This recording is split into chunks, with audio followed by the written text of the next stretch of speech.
strength and energy and waking me up in my right mind so I can come and speak.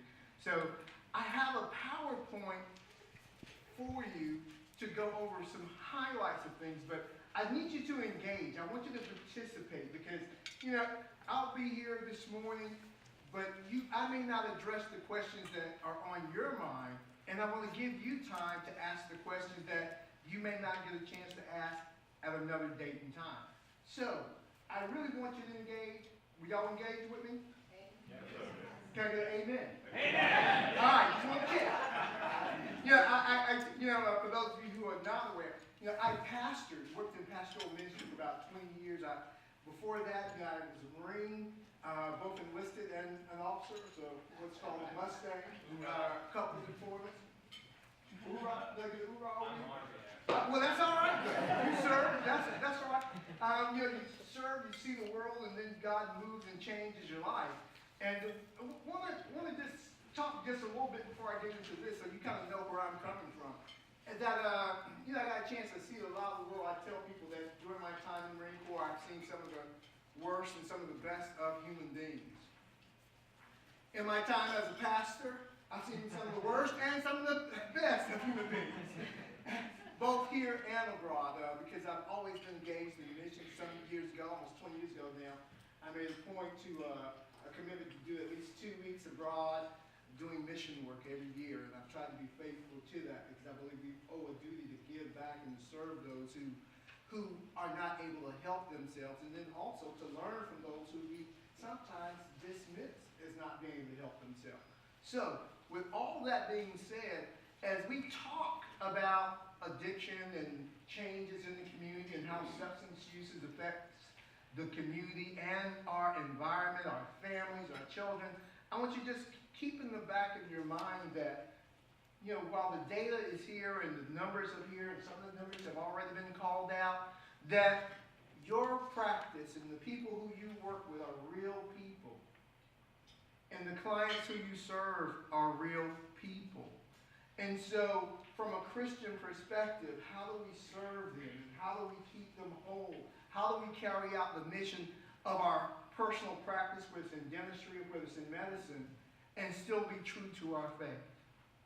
And not only be true to it, but to do all that we can to show people the love of Christ in the midst of a world that seems to be going crazy at times. So, looking at some of the information, and let me move the buttons here. All right,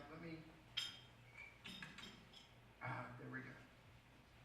Just want to give you some numbers, and may not be able to see all the numbers on the screen, but just to give you a feel for what our community and what our world looks like. This is just in the U.S. 43 million adults, meet the criteria for a mental health disorder. 17 million youth. 60 million people in America have a mental health or substance use concern. And we look at that and you start thinking, man, we have about, 300,000, 330,000, maybe a little bit more, 330 million people. And we have that, and y'all couldn't probably hear me because I had a preacher loud voice.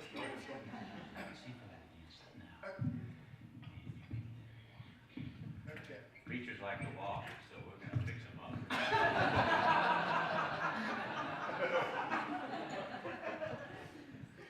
He wants to look you in the eyeballs. Okay, thank you. Forward and backwards. We'll see how this works, and we'll work with it. But 60 million people, so out of maybe 330, so maybe 1 in 5, 1 in 6 have some type of mental health or substance use disorder. And professionals are not exempt from that. Just want you to know. So if it's 1 in 5, 1 in 6, I'm not going to ask anybody to stand up, but I'm sure there's more than 6 people in here. So, somebody in here may have a concern. Somebody in your family may have a concern. If your family has more than 6 people, somebody probably will have a concern. If not, okay, moving right along. Oh, okay. Maybe God's trying to say, don't use the PowerPoint. I don't know. But just keep those things in mind.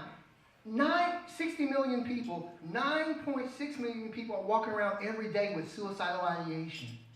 I mean, what's happening to an individual, one, when these issues are occurring? And what happens to us when we're living in a world where we're faced with dealing with these challenges every day? Just look at the numbers, and it lets you know that what?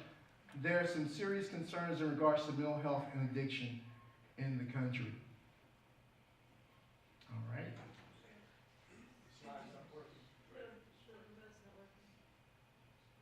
All right, well, that's okay.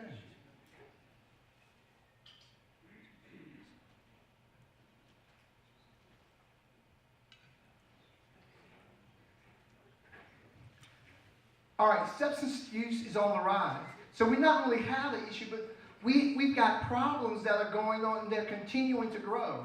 And one of the things that we see is that substance use is increasing across all the demographics, across all of, from males, females, children, youth, young people, older people.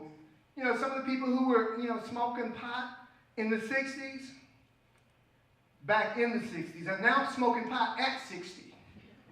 You know what I mean? They may have stopped when they were having children, and they were working in their careers, they were getting established, but one of the things that we're seeing is that they're starting back to use drugs. Whether it's heroin from the 60s to the pot in the 60s, we're seeing the reoccurrence of all of those as they move forward. As people are growing older, one of the things that we look at is that, how can I put this? Is that what you did in your teens back in the 60s, you can't do in your 60s.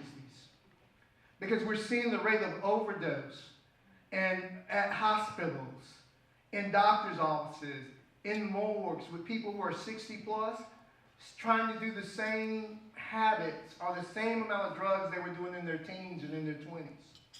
And I think it's really sad that we live so long and learn so little sometimes. That because we go through our life with so much opportunity, so many opportunities to grow and to do well, but one of the things that I see constantly as a practitioner is people coming into my office with a sense of hopelessness. And when we talk about drug use, one of the things that we associate it with is a sense of hopelessness, depression, people not able to find peace in their life. Now, if you were to ask me, I'm pretty much hyperactive all the time. I'm pretty excited all the time. I was just talking to, I apologize, Mark, me and Mark were just having this conversation about how good God is and how much God has blessed us. And it's fun to meet somebody who has an enthusiasm about their salvation, who's not trying to hide it. They're not necessarily trying to push it on everybody, but they're excited about being in Christ and being saved. And the reason for that is that if you're excited about Christ, the chances of you doing drugs decreases immensely. Because when you have hope, no matter how bad things get, there's a sense that it'll turn out all right.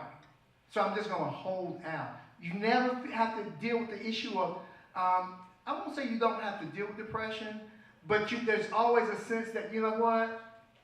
He'll bring me through the other side. So I don't need a drug or a pick-me-up, or I don't need an artificial substance that I need to put in my body by smoke, needle, or to digest.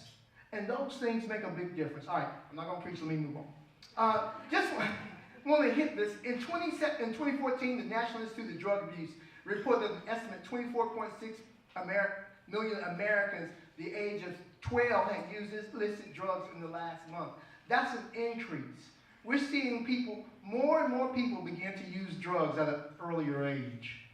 And from month to month to month. And it makes one wonder what's going on to cause this. And so you can read the next one. I think that number's already may have been quoted, but according to the UN's World Drug Report in 2016, heroin users in the U.S. hit a 20-year high. the return to opioids. You know, a lot of people will say it's, wow, prescription drugs, overprescribed drugs. And one of the things I was reading, actually last week, was talking about how America has become, I don't know whether to call it a painful place to live or a place where people live and let me see how I want to put this. We live in a society where people seem to require so many quick fixes for pain. Everybody has an issue, everybody's feeling some type of pain, and we're being medicated over and over and over again as if a pill would fix many of our problems. And don't get me wrong, I'm not against medication by any means. But I think sometimes we have to let people grow and work through their pain. You know, I can't get over the image of Christ on the cross and going through that process. And we talk about salvation and what salvation means, what sanctification means from a Christian perspective, and we think we all have to live through some stuff, but we hope we're going to grow through it and we're going to come out better. You can't quick fix everything, because then you lead people to a state of dependency where they're depending on something that's artificial to fix something on the inside. And until we get to a point where people have something that they can count on, that's real, that's eternal, to hold on to, then some of the fixes really won't last. And they'll come back over and over again for a medication, a pill, or something to make them feel better. And that's something I think we, as a society, need to kind of think through, because too many people now are looking for fixes for something that a pill won't fix. That a life change, a faith change is what's going to be required. And I say that both as a minister and as a practitioner. Because when I'm working with people, a lot of the people I work with, they're coming in and they're broken and they're hurt. And they're looking for, what do I do? What do I do? And a lot of times I would love to tell them, well, let's stop and take a look at your values. Let's stop and take a look at what you believe. Let's stop and look at what you hope in.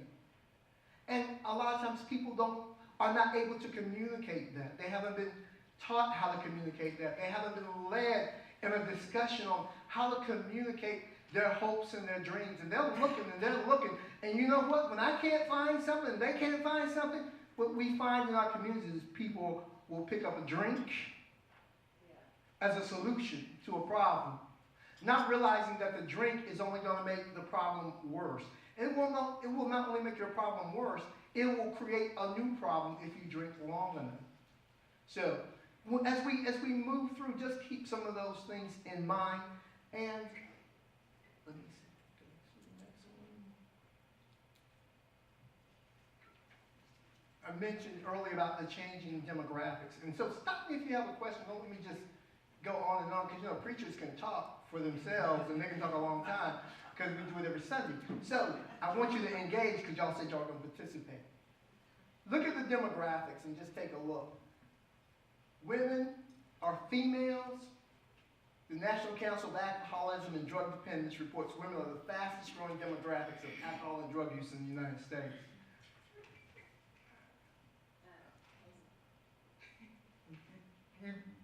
What are you thinking?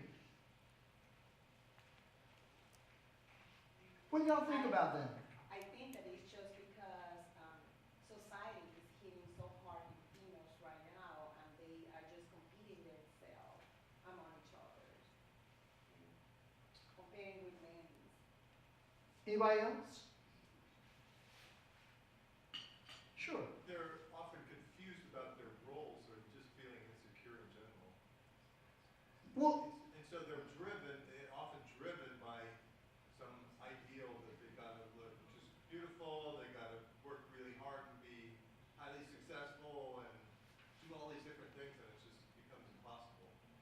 it's really interesting, because as I have read in the last year or so, actually the last couple of years, we're not only seeing women increase their use of alcohol and drugs, but we're also seeing women come down with some of the same health issues that used to be associated with men. And some of it is the changing gender roles. when you look at the data, the changing employment roles of women, and they're taking on all this responsibility while at the same time, you must be beautiful on the outside. And one of the things that society has placed on them is that what? You've got to do everything that a man can do and look better doing it.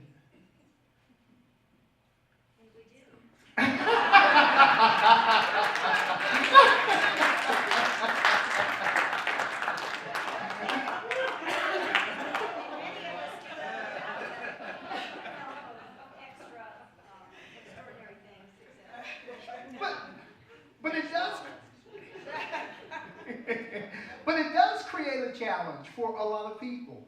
And that challenge, you combine that with what? Having to multitask. Everybody's multitasking now. Everybody's doing 2 and 3 different things. Even though all the research and the data says what? It says that we don't produce as effectively or as efficiently or as well multitasking. But someone has convinced us to buy into the lie that you need to do all these different things at the same time.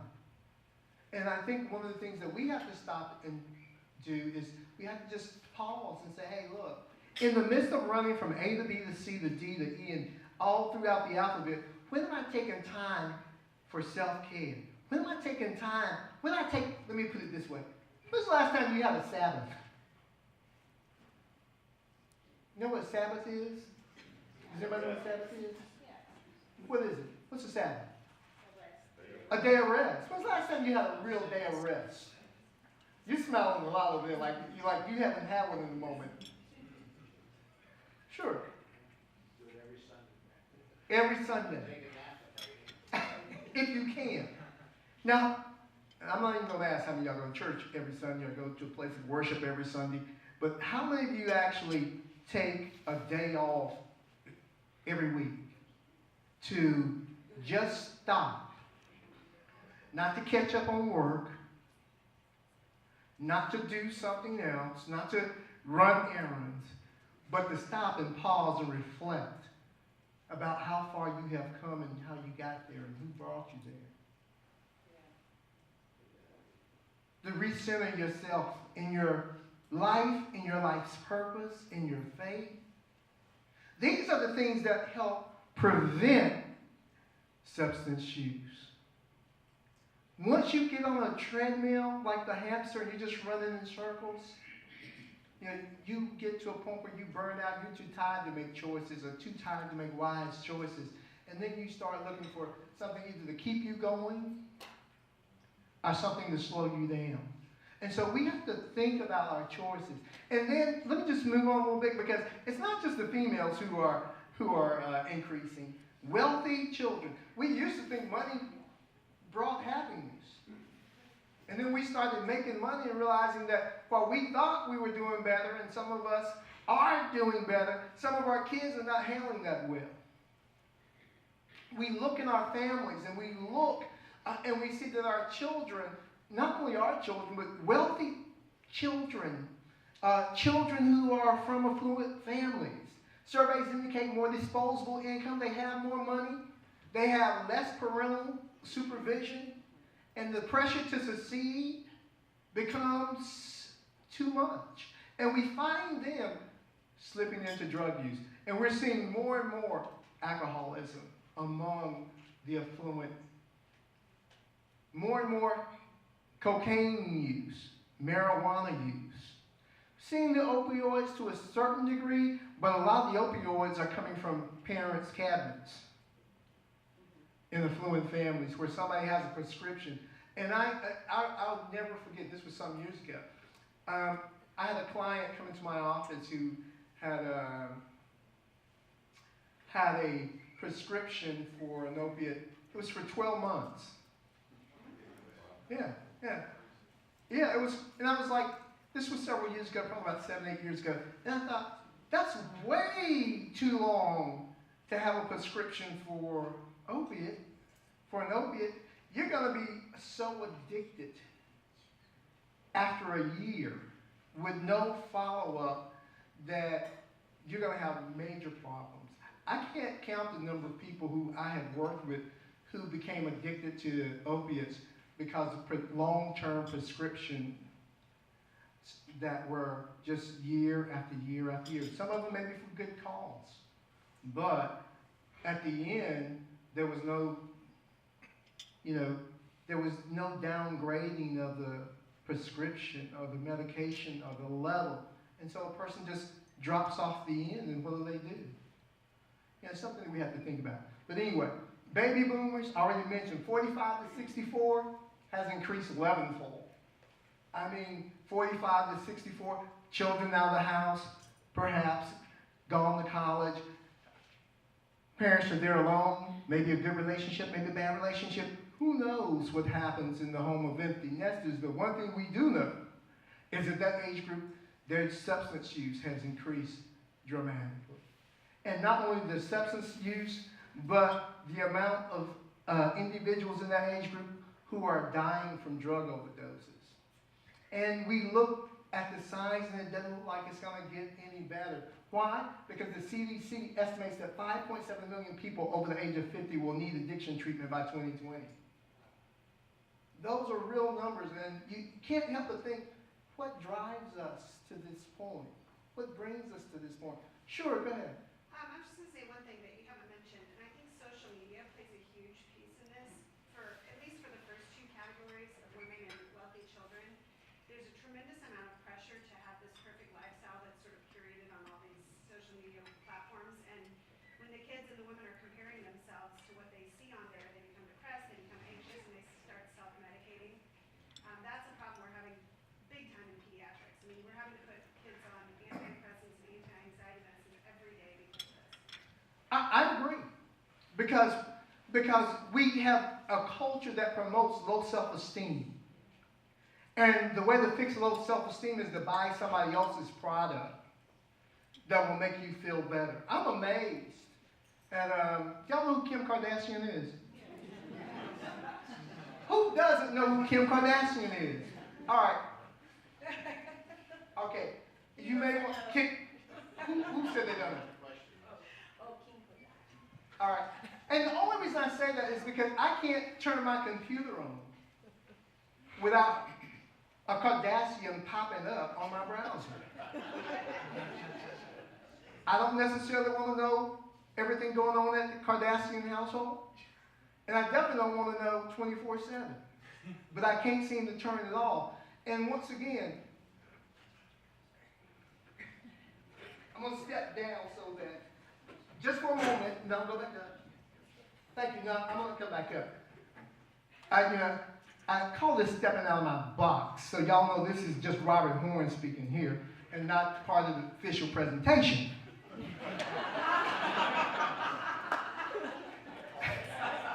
How do we get somebody who has such a scandalous origin, promotes such a scandalous image, to become the face and the model of what young women should be? What does that say about our society when, since I'm on my box, I'm going to say it like this, when we have so many young women want to grow up to be hoochies,